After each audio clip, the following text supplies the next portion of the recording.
शेतकरी मित्रांनो, तुम्हाला माहिती आहे का सर्वात जास्त फॉस्फरस कोणत्या खतात असतो? आज आपण एसएसपी, डीएसपी, टीएसपी, डीएपी आणि एमएपी या खतांबद्दल सोप्या भाषेत माहिती पाहणार आहोत.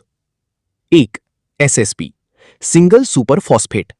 यामध्ये 16% फॉस्फरस, 19% कॅल्शियम आणि 12% सल्फर असते. हे खत सर्व पिकांसाठी उपयुक्त असून मुळांच्या वाढीस मदत करते.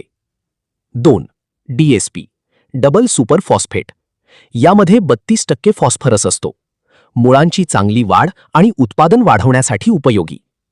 3. TSP triple super phosphate. यामध्ये तब्बल 46 ते 48% फॉस्फरस असतो.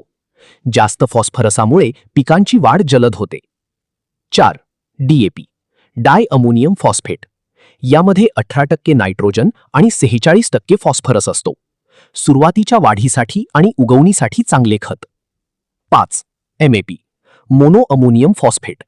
यामध्ये 11% नायट्रोजन आणि 48% फॉस्फरस असतो. हे पूर्णपणे पाण्यात विरघळणारे खत असून फर्टिगेशनसाठी खूप उपयोगी आहे. तर शेतकरी मित्रांनो, सर्वात जास्त फॉस्फरस कोणत्या खतात असतो? तुमचे उत्तर कमेंटमध्ये नक्की लिहा. अशीच शेतीविषयक माहिती मिळवण्यासाठी व्हिडिओला लाईक करा, चॅनलला सबस्क्राईब करा आणि इतर शेतकरी मित्रांपर्यंत हा व्हिडिओ शेअर करा.